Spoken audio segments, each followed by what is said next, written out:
Namami sir. जिस प्रकार से आज संघ का आदेश हुआ कि मैं रूल नंबर 3 पर बात करूं, जो है कि जातीय अभ्यास कभी नहीं।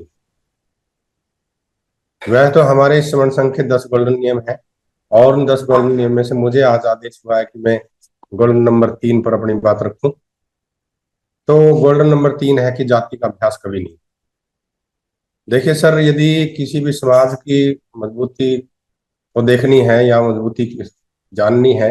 कौन सा समाज मजबूत है और कौन सा बिखरा हुआ समाज है, तो हम उसके या कोई कौन सा समाज शासक वर्ग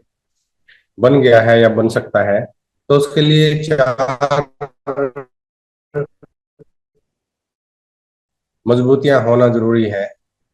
या चाहिए। पहले इसमें सुदृढ़ता या जो मजबूती है और सामाजिक मजबूती है। दूसरी सांस्कृतिक मजबूती, और तीसरी आर्थिक मजबूती, और फिर आती है राजनीतिक मजबूती। यदि इन 4 तरीके से कोई भी समाज मजबूत होता है तो वह सुदृढ़ होता है, मजबूत होता है, वह एक सत्ताधारी भी होता है, और वह एक शासक वर्ग भी होता है, यह शासक वर्ग बनाने में अपनी अहम भूमिका निभाता है। और इसमें सबसे जो बड़ी बात है वो है सामाजिक मजबूती। जब हम सामाजिक मजबूती की बात करते हैं तो हमारा इशारा होता है कि हम आपस में इस प्रकार से सामाजिक रूप से मजबूत हैं, और सामाजिक मजबूती को बनाए रखने के लिए जातियों का खत्म करना उसका बहुत अहम रोल है। यदि हम जातियों को बनाए रखेंगे तो हमारी सामाजिक मजबूती नहीं रहेगी। और समन संघ कहता है कि यहाँ पर जातियों का अभ्यास नहीं किया जाता, और ऐसा करता भी है, चाहे फिजिकल मीटिंग हो, चाहे वो जूम पोर्टल हो, चाहे वो आपस में फोन पर बात करनी हो, तो कभी भी समन संघी या जो समन समाज से जो जुड़े हुए लोग हैं इस समय तक जो एक्टिव हैं, और जो एक आध बार भी जुड़े हैं, वो जाति का अभ्यास नहीं करते। और मेरा इस प्रकार का मानना है कि जो इस समय सुन रहे हैं उन्होंने भी जाति का अभ्यास नहीं करना चाहिए। बात यह आती है कि जाति का अभ्यास क्यों नहीं करना चाहिए, या जाति का अभ्यास करने से क्या नुकसान होते हैं, इसके लिए हम बात करते हैं। तो उस पर हम थोड़ी चर्चा करेंगे। उसके बाद हम बात करेंगे कि जाति का अभ्यास ना करने से क्या फायदे होते हैं। तो जाति का अभ्यास करने के नुकसान क्या है। पहली बात इसमें आती है,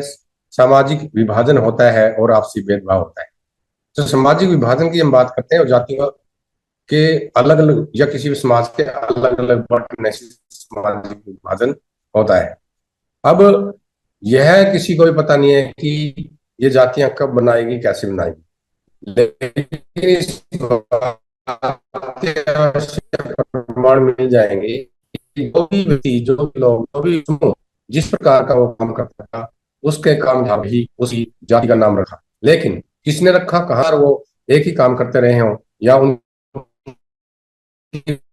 पीढ़ियां, कई पीढ़ियां लगातार एक काम करती रही हो, उन्होंने अपने आप को ही इस प्रकार से कहना शुरू कर दिया, हम सोने का काम करते हैं, हम कपड़े का काम करते हैं, हम लोहे का काम करते हैं, या और दूसरे जो काम हम खेती का काम करते हैं, या हम व्यापार करते हैं। तो इस प्रकार उन्होंने अपने आप को उस वर्ग में ला दिया हो, या अपने आप को खुद ही सोने का काम करने वाला, जैसे सुनार, उसने अपने आप को सुनार कहना शुरू कर दिया हो। इस प्रकार का भी हो सकता है, लेकिन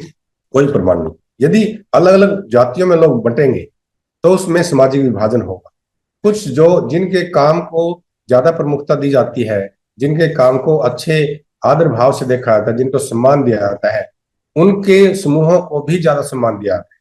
और जब उनको ज्यादा सम्मान दिया जाता है, वो खुद भी ज्यादा सम्मानित महसूस करते हैं, और दूसरे लोग भी उनको ज्यादा सम्मान देते हैं, तो वो अपने आप को श्रेष्ठ समझना महसूस कर देते हैं। और जब वो श्रेष्ठ होते हैं या समझते हैं, तो इसका मतलब दूसरे जो काम करने वाले जो लोग हैं, या दूसरा जो उससे कम महत्व का काम करने वाले जो लोग हैं, वो अपने आप वो श्रेष्ठ वो नहीं होते, या वो अपने आप उससे थोड़ा कम श्रेष्ठ होते हैं। तो इससे ऊंच नीच की भावना उत्पन्न होती है, और इससे श्रेष्ठता और नीचता की भावना उत्पन्न होती है, जिससे जातियों में या वर्गों में, अलग अलग समूहों में सामाजिक विभाजन हो रहा है, और जिससे भेदभाव लगातार बढ़ रहा है। और समन संघ कहता है कि जिसमें 6,743 जातियां हैं, इन जातियों का अभ्यास नहीं करना है। इस भारत में इतनी जातियां, अभ्यास नहीं करना है, आपस में भाईचारा बना के रखना है, प्रेम बना के रखना है। और जिसमें SC ST OBC इकट्ठे होकर समन संघ में आएंगे, और बिना जाति के अभ्यास के लिए हम आपसे बैठेंगे, बातचीत करेंगे, अपनी समस्याओं का समाधान ढूंढेंगे। ना तो कोई विभाजन होगा और ना ही कोई भेदभाव होगा, और हम चारों प्रकार की मजबूती हम अपनी प्राप्त कर सकेंगे। जो सामाजिक मजबूती है, आर्थिक मजबूती, सांस्कृतिक मजबूती और राजनीतिक मजबूती हम प्राप्त कर सकते हैं। तो इस प्रकार से दूसरा जो पॉइंट आता है हमारा, ये आता है शैक्षिक और आर्थिक असमानता। जातियों का अभ्यास करने से शैक्षिक और आर्थिक असमानता, तो ये असमानता उत्पन्न होती है। जो जिन्होंने अपना काम, जिसके काम को ज्यादा महत्व दिया गया, उन्होंने अपने आप को श्रेष्ठ समझना शुरू किया, उन्होंने अपने आप को उच्च समझना शुरू किया, और दूसरे वर्गों ने भी या दूसरी जातियों ने भी उनको उसी प्रकार का महत्व दिया, तो उनको उसके शैक्षिक लाभ भी मिले,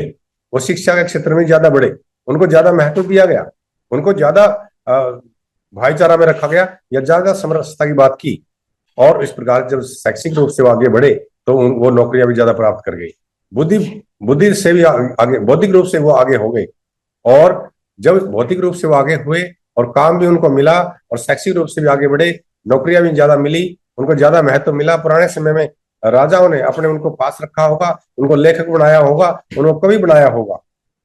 तो इस प्रकार से जो उनको आर्थिक मजबूती भी इस प्रकार से मिली। और ये दोनों किस प्रकार से हुई, जब लोग जातियों में बंटे, जिन्होंने अपने आप को श्रेष्ठ समझा और दूसरे को नीचा समझा। तो इसका इस प्रकार से ये उन जो श्रेष्ठ समझने वाली जातियां थी उनको इस शैक्षिक रूप से और आर्थिक रूप से उसका लाभ मिला, और जो श्रेष्ठ नहीं समझी जाती थी, जिनके काम इस प्रकार के थे कि उसको अच्छे भावना से नहीं देखा जाता था, तो वो छोटी जातियों के रूप में रहे, जिससे उसको नुकसान होता रहा। शैक्षिक रूप से वो पिछड़े रहे और आर्थिक रूप से वो पिछड़े रहे। फिर पॉइंट आता है आपस में जातियों का अभ्यास करने से आपस में रोटी बेटी का संबंध बनाने में रुकावट पैदा होती है। और जब हम जितना भी श्रमण समाज है, जिसमें SC ST OBC और कन्वर्टेड माइनॉरिटी आता है, यदि ये अलग अलग जातियों में बटे रहेंगे तो उस जातियों में बटने से आप उसमें रोटी बेटी का संबंध नहीं बना सकते। क्यों? क्योंकि जैसे वो जातियां बटे रहते हैं तो उसमें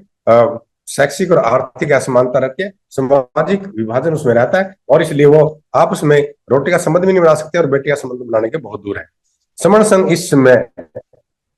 जाति का अभ्यास ना करके सभी लोगों को आपस में जोड़ रहा है, और एक दूसरे के साथ रोटी का संबंध तो बन ही गया है, और बेटी का संबंध भी इस प्रकार से बना रहा है। और इस प्रकार से एक वैवाहिक समण संघ समूह है, ग्रुप है, जो आपस में मतलब जो बेटियों का संबंध बनाता है, आपस में जातियों में आपस में रिश्ते और विवाह करवाता है। तो इस प्रकार से उसमें काम चल रहा है, और जितनी तेजी से हम जितनी जातियों को छोड़ देंगे उतनी तेजी से रोटी और बेटी का संबंध आपस में बना सकेंगे, और आपस में मजबूत हम संघ बना पाएंगे, जिससे हम अपने हक अधिकारों को दोबारा से प्राप्त कर सकते हैं। फिर पॉइंट आता है सामाजिक और राजनीतिक संघर्ष। जातियों का अभ्यास करने से सामाजिक और राजनीतिक संघर्ष आपस में हो रहा है। कुछ लोग अपनी ही जातियों को ज्यादा तवज्जो देते हैं, अपनी जातियों में संगठन बनाते हैं, और वो सामाजिक संगठन भी हो सकते हैं, राजनीतिक संगठन भी हो सकते हैं, धार्मिक संगठन के ग्रुप हो सकते हैं, या वो किसी प्रकार का वो संगठन बनाते हैं, और उन संगठनों को अपनी जाति के संगठन के लिए या जिस धर्म से वो जुड़े हुए हैं उसी जाति में रहकर उसके लिए वो संघर्ष करते रहते हैं, और जिससे आपस में राजनीतिक संघर्ष होता है। एक जाति दूसरे जाति को नीचा दिखाने के लिए या उसकी राजनीतिक भागीदारी को कम करने के लिए वो बहुत एडी चोटी का जोर लगा देती है, जिससे आपस में तनाव बढ़ता है और ये आपसी झगड़ा कारण बन रहे हैं। फिर आती है सामाजिक गतिशीलता पर प्रतिबंध, क्योंकि बहुत सारे लोग अलग अलग जातियों में बटे हुए हैं, और कुछ ने पहले से ही, कुछ जो हमारे कुछ बुजुर्ग हैं या जो कम पढ़े लिखे लोग हैं, उन्होंने पहले से ये मान लिया भी हम इस जाति में है जिसका ज्यादा सामाजिक भागीदारी नहीं है, आर्थिक भागीदारी नहीं है, हमारे पास संसाधन नहीं है, शैक्षिक रूप से भी हम कमजोर हैं, और दूसरी जाति के लोग वो ज्यादा श्रेष्ठ हैं, वो हमारे से ऊंचे हैं, हम उनसे ज्यादा बात नहीं कर सकते, या उनमें ज्यादा मतलब उनके सामने ऊंची आवाज में बात नहीं कर सकते। ये पहले से ही मान लिया है। जिस इस प्रकार से मान ये जातियों के में अलग अलग बटे होने से इन्होंने मानना है, और इससे जातियों में अलग अलग बटे होने से जब इस प्रकार से उन्होंने मान लिया, दूसरे लोगों ने अब जो अपने आप को श्रेष्ठ समझे, उन्होंने भी इस प्रकार से जानबूझ के दूसरे जातियों को दबाने की कोशिश करी, और उनको दबाया भी और दबाते चले जा रहे हैं,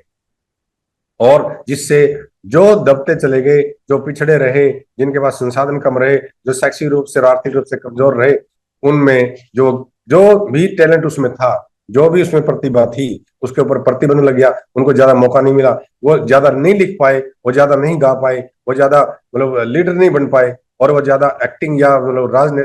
राजनेता तो बन ही नहीं पाए, और वो अभिनेता भी नहीं बन पाए। और इस प्रकार से किसी प्रकार की जो गतिविधि हो सकती थी जिसमें उसकी आर्थिक मजबूती उसको मिल सकती थी, सामाजिक मजबूती मिल सकती थी, वो भी नहीं कर पाए, जिससे वो ये गतिशीलता बढ़ती रही, और जो सामाजिक गतिशीलता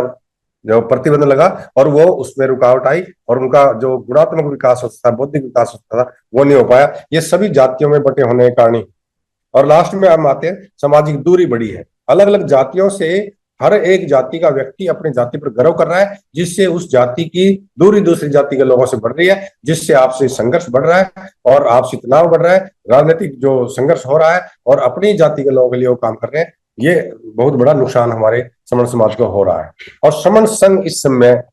जाति का अभ्यास ना करके जितने भी लोग जुड़ते हैं इसमें, उनको ये सिखा रहा है कि जाति का अभ्यास नहीं करना है और आपस में भाईचारा, प्रेम, प्यार और मैत्री, करुणा ये आपस में रखनी है और एक दूसरे को अपना समण साथी समझकर एक दूसरे का सहयोग करना है और उनको आगे बढ़ाना है, जिससे हम सामाजिक रूप से, आर्थिक रूप से और राजनीतिक रूप से, धार्मिक रूप से सभी मजबूती हम प्राप्त कर सकें और जिससे हमारा समण समाज आगे बढ़ेगा और हम अपने हक और अधिकारों को बहुत जल्दी प्राप्त कर सकेंगे। तो ये बातें मैंने कुछ रखनी थी इस जाति के अभ्यास के संदर्भ में। मेरे से यदि कोई त्रुटि रही है या भूलवश कोई शब्द निकले तो उसके लिए मैं समण संघ से माफी चाहता हूँ। संघ मुझे माफ करे, संघ मुझे माफ करे, संघ मुझे माफ करे।